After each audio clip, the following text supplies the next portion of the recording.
trilogía. Muchachos, el Señor puso en mi corazón que pudiéramos hablar durante estas próximas noches fusión acerca de la Trinidad, acerca del Dios Trino, del Padre, del Hijo y del Espíritu Santo. Porque no hay nada mejor en esta vida que poder conocer a Dios más a fondo en una relación personal con Él.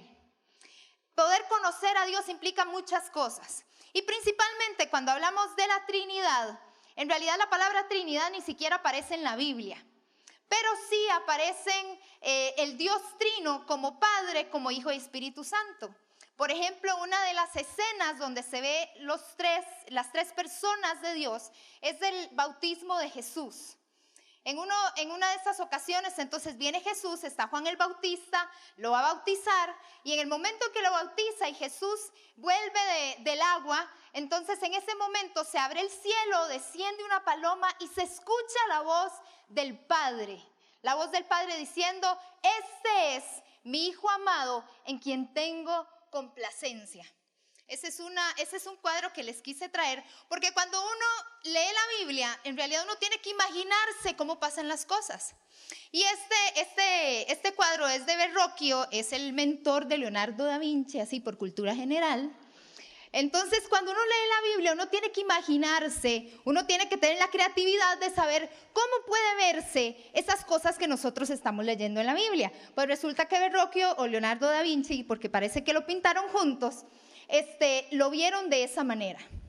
Jesús siendo bautizado por Juan el Bautista, y en ese momento descendió el Espíritu Santo en forma de paloma y se escuchó una voz del cielo que decía: este es mi Hijo amado en quien tengo complacencia. Hablando acerca de Jesús. ¿A cuántos de ustedes algún amigo, alguna amiga les ha preguntado: explíqueme eso de la Trinidad, cómo que Dios es Padre, que es Hijo y que es Espíritu Santo? Eso es un misterio. Ninguno de nosotros va a poder explicar por completo la verdadera esencia de lo que eso significa, porque en realidad es un misterio. Primero, tiene que ser revelado en nuestras vidas, y segundo, es muy difícil que lo podamos entender en nuestra mente natural, pero además, que pensaba yo que sería bueno dejarte 3 verdades acerca de la Trinidad, por aquello de que algún amigo le pregunte y usted no sepa qué decir. ¿Está bien? ¿Amén? ¿Quieren saber? ¿Quieren conocer? ¿Sí? Bueno, acerca de la Trinidad. Hay 3 verdades muy, muy importantes. Primero, y son muy fáciles, existe un solo Dios, ¿ok? Existe un solo Dios, y eso lo podemos ver en Deuteronomio capítulo 3, cuando se está hablando acerca del pueblo de Israel y se habla acerca de que Jehová, nuestro Dios, Jehová uno es. Nosotros tenemos un Dios, pero segunda verdad, ese Dios se manifiesta en 3 personas. Se manifiesta en Dios Padre, en Dios Hijo y en Dios Espíritu Santo. Esa es la segunda verdad. No es que se divide en 3, para que porfa lo tenga en cuenta. No es como que Dios fuera un queque y lo partimos en 3. Bueno, ¿verdad? Bueno, ahí ustedes me entendieron. Se puede imaginar cómo partir un queque en 3. No es que Dios se parte. Me explico. Dios se manifiesta en 3 personas. Pero sigue siendo uno, sigue siendo el mismo, no se divide. Y también son distintas las personalidades de estas 3 personas de Dios, pero con la misma esencia, o sea, los 3 con los mismos atributos. Un Dios eterno, un Dios poderoso, un Dios santo, un Dios bueno, un Dios de misericordia. Esas 3 personas son exactamente iguales en esencia, pero se manifiestan de manera distinta. Y la tercera verdad es que cada persona de la Trinidad es completamente Dios. Los 3 son igualmente importantes. A veces pensamos que el más importante es el Padre, pero en realidad los 3 son igualmente importantes: Padre, Hijo y Espíritu Santo. A veces hay personas que más bien creen que el Padre fue quien creó al Hijo y quien creó al Espíritu Santo, y eso no es cierto. Los 3 existían desde el principio. Estoy hablando un poquito de teología para que usted aprenda y pueda tener alguna conversación en algún momento con alguien si amerita, ¿verdad? Nada de pleitos ni discusiones, en eso no se metan. Usted nada más mejor ore por la persona y listo, y que el Espíritu Santo de Dios lo toque. Pero no se metan en discusiones vanas, que al final de cuentas no sirven de mucho. Pero qué bueno es aprender acerca de Dios. Entonces sí es importante que entendamos, los 3 existían desde desde un principio y no fue que el Padre creó al Hijo o al Espíritu Santo. Los tres estaban desde el principio y los tres son igualmente importantes. La Trinidad, Dios Padre, Dios Hijo y Dios Espíritu Santo. Los tres tienen personalidad y tienen sentimientos. Así como usted y como yo, porque en Génesis dice que nosotros fuimos creados a imagen y semejanza de Dios. Eso quiere decir que nosotros somos parecidos a Dios. Y cierto no que nosotros sentimos. Y nos ponemos tristes cuando alguien nos ofende o nos sentimos enojados en algún momento que pasa alguna situación que no nos gusta. Exactamente, Dios siente así como nosotros, Dios Padre, Dios Hijo y Dios Espíritu Santo. Y déjame decirle algo del Espíritu Santo. Hay algo que a mí a veces me ofende y tengo que tratar de que no me ofenda. Pero no me gusta cuando la gente habla del Espíritu Santo como si simplemente fuera alguien que nos hace sentir cosas. Algo que nos hace sentir cosas, como si fuera simplemente una fuerza o fuera simplemente una energía o un poder. Cuando el Espíritu Santo es muchísimo más que eso. El Espíritu Santo es una persona también y tenemos que verla y honrarla como tal. Esas tres personas de Dios deben ser honradas obviamente por cada uno de nosotros. Y también muy importante, trabajan en conjunto. Son dependientes el uno del otro. El Padre no puede trabajar si no es en conjunto con su Hijo Jesús o con el Espíritu Santo, igual el Espíritu Santo con el Padre y Jesús, igual Jesús con el Padre y el Espíritu Santo. No sé si se le hizo un colocho en la cabeza, pero espero que me esté entendiendo. ¿Me entendió? Se dice amén, no sí señora, por ahí. Amén, no me diga señora, gracias. Ya sé que soy una doña, pero bueno, no puedo quitar eso, lo lamento. Bueno, ¿quiénes quieren conocer más de Dios Padre? A veces creemos que le conocemos, pero no precisamente puede ser así. Acompáñenme porfa a Juan capítulo 14, del versículo 8 al 11, lo voy a leer en Nueva Versión Internacional. Juan capítulo 14, del versículo 8 al 11, que dice así. Señor, dijo Felipe, muéstranos al Padre y con eso nos basta. Pero Felipe, tanto tiempo llevo ya entre ustedes y todavía no me conoces. El que me ha visto a mí ha visto al Padre. ¿Cómo puedes decirme, muéstranos al Padre? ¿Acaso no crees que yo estoy en el Padre y que el Padre está en mí? Las palabras que yo les comunico no las hablo como cosa mía, sino que es el Padre que está en mí, el que realiza sus obras. En otras palabras, viene Felipe. Ahora, voy a ponerlos en contexto. Felipe era un discípulo de Jesús. Y él, antes de ser discípulo de Jesús, era discípulo de Juan el Bautista. Quiere decir que es muy probable que Felipe estuviera en el momento en que Jesús estaba siendo bautizado. Y es probable que él haya escuchado la voz de Dios que decía, este es mi Hijo amado en quien tengo complacencia. Así que Felipe lo que estaba era curioso. Y seguro él dijo, Jesús, por favor, se lo pido, se lo ruego, muéstreme al Padre. Yo quiero saber quién es, quiero escuchar quién tiene esa misma voz que yo escuché cuando fuiste bautizado. Y entonces Jesús, con sus lindas palabras, ¿verdad? Que a veces yo creo que lo sacaban un poquillo de quicio, pero él no tenía pelos en la lengua, gracias a Dios. Y no tiene pelos en la lengua con nosotros tampoco. Y le dijo, Felipe, hace tanto tiempo estoy con ustedes y todavía no me conoces. Yo soy el Padre está en mí. Así que Jesús ahí lo que estaba queriendo decir es, todo lo que yo soy es lo mismo que el Padre. Todo lo que yo hago es lo que el Padre hace desde el cielo por cada uno de ustedes. El Padre es igual a Jesús. Jesús es igual al Padre.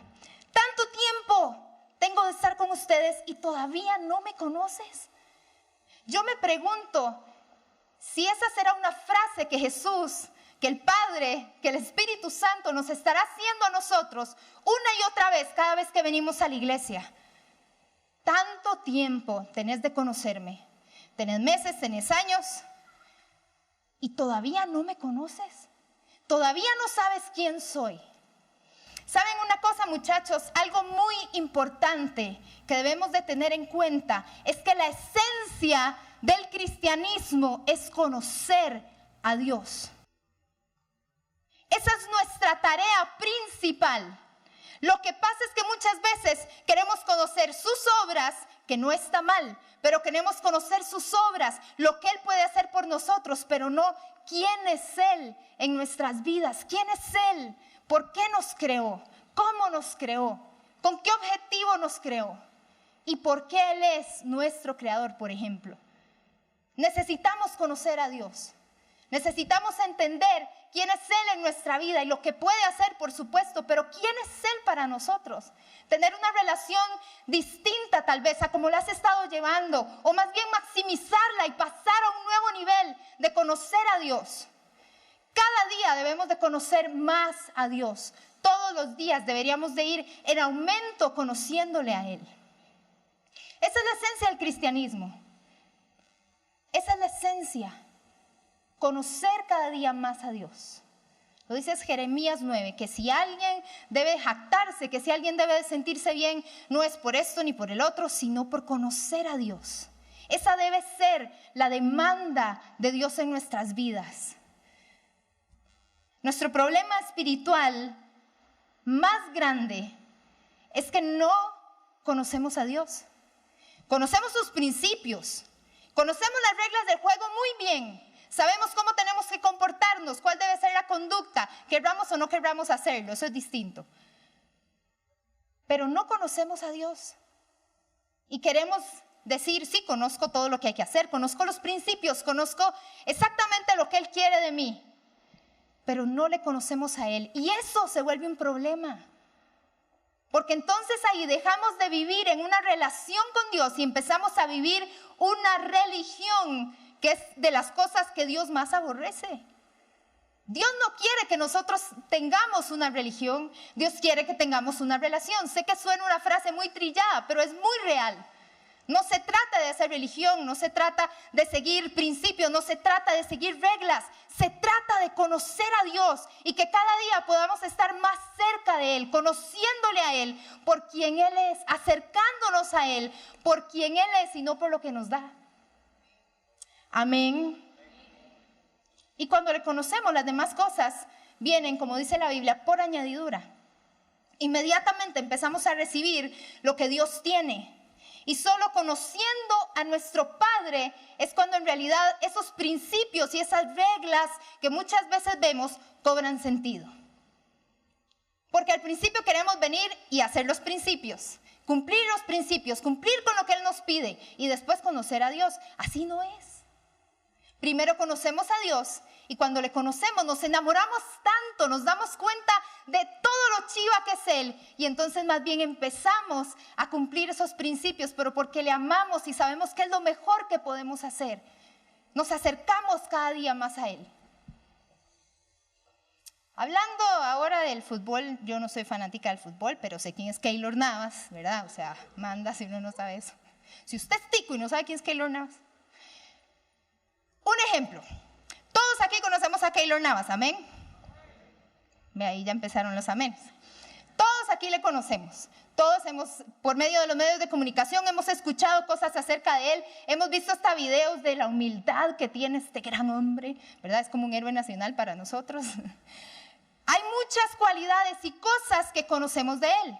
Pero yo imagino que la mayoría aquí, o tal vez todos, no sé, ninguno, mejor dicho, ninguno de nosotros le conoce. Yo nunca me he sentado ahí en la casa de la sala con la esposa, con los hijos, con él, y lo he conocido personalmente, saber quién es él, cómo es, qué le gusta, qué no le gusta, qué cosa le da miedo, qué cosa lo hace sentirse bien. No sé nada de eso. Pero yo puedo decir, yo sé quién es Keylor Navas. Y muchas veces en nuestra vida espiritual es exactamente igual con Dios. Yo le conozco. Yo sé el héroe que es. Yo sé lo carga que es. Yo sé lo humilde que es. Yo sé las copas que ha ganado en el equipo en el que juega. Sí, amén. Beto, venga a predicar, por favor. No sé en qué equipo juega. No, mentira, no tanto así, no. Pero en nuestra vida espiritual, no, sí sé, el real, gracias. En nuestra vida espiritual parece que con Dios es exactamente igual. Le conocemos, sabemos en qué equipo juega, sabemos cuáles son tal vez sus gustos, sus disgustos un poco, conocemos los principios que dice la Biblia, pero nunca nos hemos sentado en la sala de la casa de Dios a tomarnos un café con Él y empezar a conocerlo más. Aún viniendo a la iglesia, aún viniendo todos los domingos, los martes, los sábados, y creemos conocer a Dios, cuando en realidad no es así. Porque los medios de comunicación, manuelegos, te damos a conocer quién es Dios, te queremos decir quién es Dios. Pero también una cosa es la información y la otra cosa ya es tener una relación personal. No es lo mismo que uno conozca de alguien, que uno tenga información acerca de alguien, a que uno pueda entender y ver el corazón de esa persona. Es muy distinto. Y por eso yo los quiero retar, muchachos, en estas noches fusión, a conocer a Dios. No solo escuchar de quién es Él y lo que dice su palabra, que igual obviamente es muy importante, porque sin su palabra no le podemos conocer. Pero necesitamos aprender a tener una relación con Él, relacionarnos con Él. Y por eso es que estamos aquí precisamente en esta noche. Primero, que sepamos que tenemos un Padre que es cercano. Un Padre cercano. Diga conmigo, un Padre. No, dígalo fuerte con ganas. Un Padre cercano. Él es un Padre cercano. Jesús precisamente estaba revelando a un Padre que los judíos no conocían. En el momento en que está hablando con Felipe, en el momento en que Jesús viene y está teniendo toda esa vida tan chiva con sus discípulos, enseñándoles, haciendo todo lo que el Padre le enseñaba a Jesús a hacer y le pedía a Jesús hacer. Jesús estaba revelando a un Padre cercano. Los judíos no entendían lo que eso era. Ellos veían al sacerdote o se acordaban de Moisés cuando iba a la montaña a encontrarse él solamente con Dios cara a cara, pero el pueblo no podía y no debía. Mientras que Jesús, esa es la parte que a mí me encanta, viene y escoge a 12 personas, 12X, que nadie sabe quiénes eran, para decirle, venga y sígame y vamos a ir a cambiar este mundo. Los judíos, wow, un Moisés, un Elías, un super sacerdote, el sumo sacerdote, wow. ¿Quién no quería tener uno de esos discípulos, el super líder religioso? No, Jesús no vino por los líderes religiosos, Jesús no vino por el sumo sacerdote. Jesús vino y dijo, yo voy a llamar a ese pescador. Se ve imprudente, se ve impulsivo, ese me sirve, venga. Una Marta, estresada y perfeccionista, esa me sirve, venga. Un Tomás que tenía que ver para creer, ese me sirve, venga. Un Juancito que los demás decían, los amigos le decían, ese es un suavecillo, ese es una flor, es un pega, es un intenso. Ese era Juan, el discípulo amado.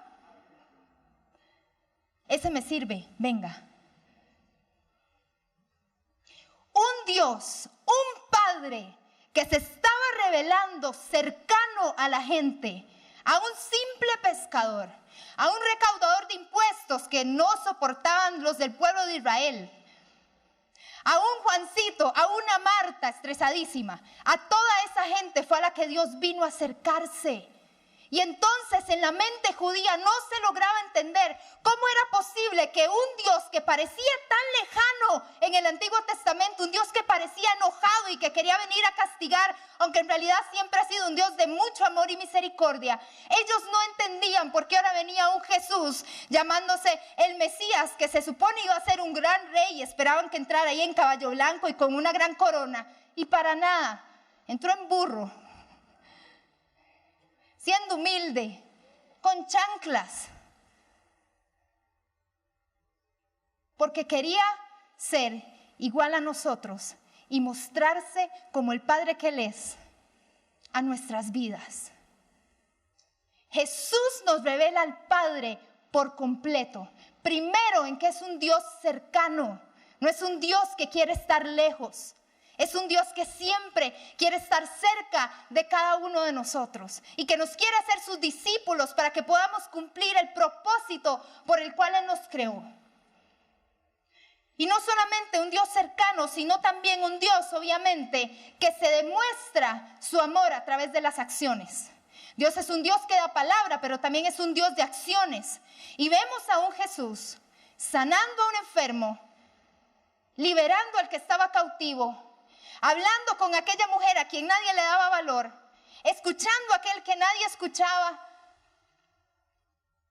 recibiendo a aquel que era rechazado, que nadie quería tocar porque era inmundo,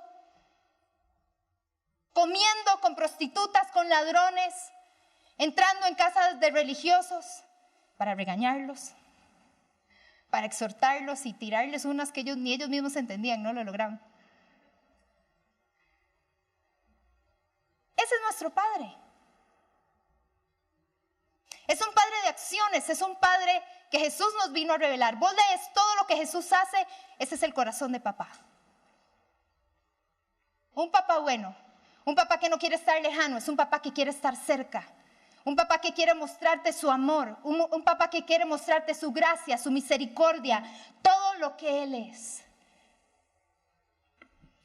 Les voy a pedir que me pongan los de multimedia, porfa, el otro cuadro que traje. Hoy ando muy artística, no me pregunten por qué. Fue como lo que Dios puso así en mi corazón. Y Andy, si puede pasar. No sé si logran ver bien. Este es un cuadro de Rembrandt, un pintor francés famoso. Y ese es el cuadro del hijo pródigo. Bueno, cuando el regreso del hijo pródigo, gracias. Resulta que cuando uno ve este cuadro, uno se da cuenta literalmente cómo era el padre, cómo es el padre con sus hijos. Tal vez vos te lo imaginás más contemporáneo, no sé si ese es bastante viejo ya. Pero básicamente el que puedes ver que tiene las manos encima de su hijo, obviamente es el padre, el que está hincado es el hijo pródigo, y el que ves ahí a la derecha es el hijo mayor, el hijo que estaba en casa, el hijo obediente, el hijo que siempre todo lo hacía bien, y el otro, el que siempre metía la pata. Y en este cuadro lo que vemos, lo que logramos ver, es muchas veces que nosotros podemos estar como el hijo pródigo, o podemos estar como el hijo mayor. Tenemos un padre que es amoroso, un padre que nos recibe, sabemos que es un padre que quiere estar cerca. Pero estos dos hijos eran hijos interesados. Creo que esa podría ser la palabra. Porque sabes una cosa, cuando nosotros leemos esta historia del hijo pródigo en Lucas capítulo 15, después usted lo puede leer en su casa y yo sé que Dios le va a hablar y se va a revelar más a vos. Pero cuando vemos esa escena, por aquello de que alguno no la sepa, te lo voy a contar rápidamente. Un padre tenía dos hijos. Uno de sus hijos le dice: deme la herencia, me quiero ir, deme lo que me toca, que yo me voy. Se fue con todo y la herencia. El papá no se la negó. Fue, se perdió, gastó todo lo que tenía, que terminó comiendo con cerdos, ya no tenía nada, literalmente tocó fondo. Y en un momento recapacita y dice: ¿qué estoy haciendo aquí? Mi papá en la casa es millonario, tiene un montón de cosas. Y voy a ir donde mi papá y le digo: papá, perdona, tengo que volver, la verdad pequé contra el cielo, pequé contra usted, ya ni soy digno de ser llamado su hijo. Y lo pensaba una y otra vez: eso es lo que le voy a decir a mi papá cuando llegue, eso es lo que le voy a decir. He pecado contra el cielo y contra ti, no soy digno de ser llamado tu hijo. Hazme como a uno de tus empleados. Y el otro hijo estaba en la casa, obediente, haciendo todas las cosas que le tocaban hacer, porque era un buen hijo, siempre cumpliendo con lo que su papá le pedía. Lo que pasa es que muchas veces nosotros, por lo menos los que hemos escuchado esta historia una y otra vez o la hemos leído una y otra vez, creemos que esta historia se escribió para el hijo pródigo. Pero en realidad, principalmente, esa historia se escribió para los hijos mayores que están en casa y que son muy obedientes.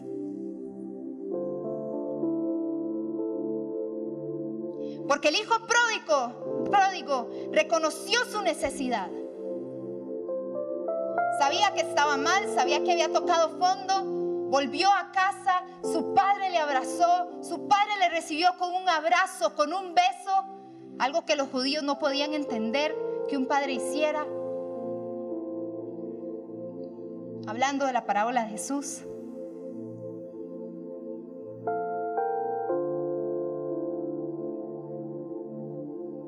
Y Jesús le estaba hablando a aquellos religiosos. Y Jesús le estaba hablando a aquellos que solo se regían por principios y por reglas. Queriendo decirles, este hijo pródigo volvió. Fue interesado, pidió una herencia. Porque muchas veces nosotros como hijos es lo único que nos interesa. Señor, dame la bendición que me toca hoy. Señor, quiero lo que tú me prometiste ya. Como si Dios fuera una máquina de dar cosas. Y entonces no conocemos al Padre por querer conocer las cosas que da el Padre. Y eso fue lo que hizo el hijo pródigo. Dame mi herencia, dame lo que me toca, que me voy. Y decirle eso a un judío en aquel tiempo era como decirle al papá, quiero que se muera. ¿Será que a veces indirectamente le hemos dicho a Dios algo así?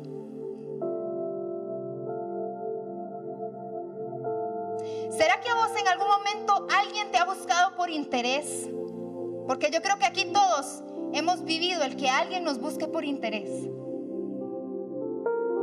Y cierto no que es feo.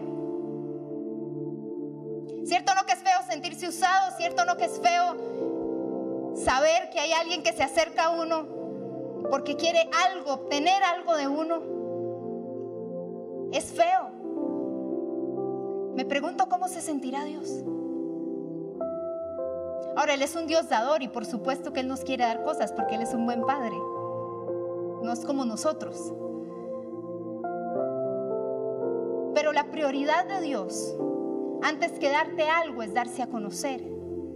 Y cuando Él se da a conocer, junto con Él viene todo lo que necesitamos. Junto con Él viene la herencia que Él tiene para cada uno de nosotros, sus bendiciones y las cosas que Él puede hacer por cada uno de nosotros. Así que vemos, déjenme por favor la imagen. Vemos a este hijo, un padre cercano, un padre amoroso, un padre accesible. Y dos hijos interesados. Uno que le pide la herencia y se va. Otro que dice, me quedo en casa siendo obediente porque así voy a obtener mi herencia. Así voy a poder tener todo lo que el Padre me puede dar. Voy a hacer todo lo que Él me pida. Y se ofende, se amarga, su corazón se enoja cuando ve que viene el hijo pródigo a los pies del Padre. El Padre le abraza y se enoja porque el papá hizo una fiesta en honor al hijo perdido. Y entonces el hijo mayor se enoja y le dice, yo he sido obediente todo este tiempo, yo te he obedecido, he hecho todo lo que me has pedido y nunca has hecho una fiesta por mí.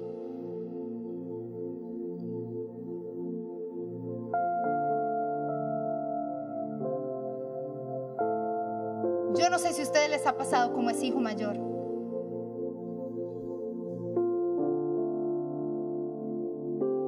Que con desprecio vio a su hermano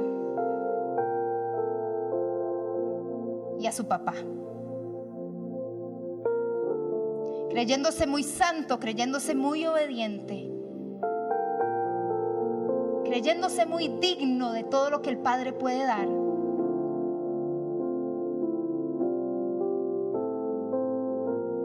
Me pregunto quién estaría más perdido. Si el hijo pródigo que volvió a casa o el hijo que ya estaba en casa.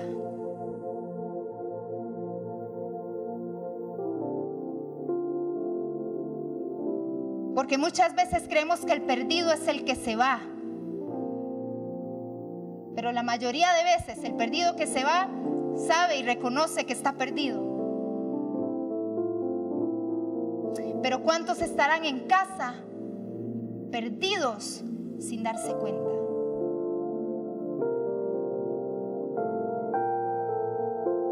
Así como el hijo mayor, siempre he estado aquí, siempre he sido obediente, siempre he hecho todo lo que me has pedido. Pero haces fiesta para este. Ahora yo no voy. Y no quiso entrar a la fiesta. No quiero. ¿Por qué? ¿Por qué voy a entrar a la fiesta de ese que se fue? Ese malagradecido, ese que ya malgastó su herencia y usted viene y le pone un vestido nuevo y un anillo y todo lo que tiene ahí.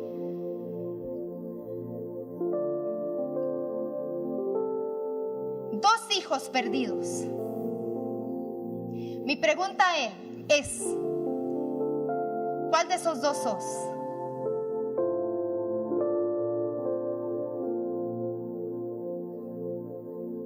Yo he sido los dos. Yo he estado ahí perdida y he estado allá más que perdida. Y cuando estamos así, lo que necesitamos es venir y decir: papá, así como lo hizo el hijo pródigo, papá, aquí estoy. He sido una hija por interés, he sido un hijo interesado. La verdad es que no he querido conocerte, he querido simplemente lo que tú me puedes dar.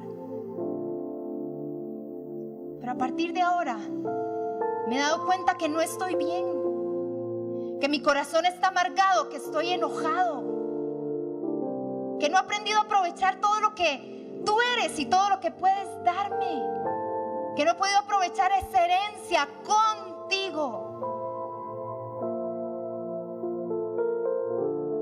Y eso es lo que muchas veces tenemos que venir a hacer. Venir y decir: Señor, he estado lejos, aún en casa.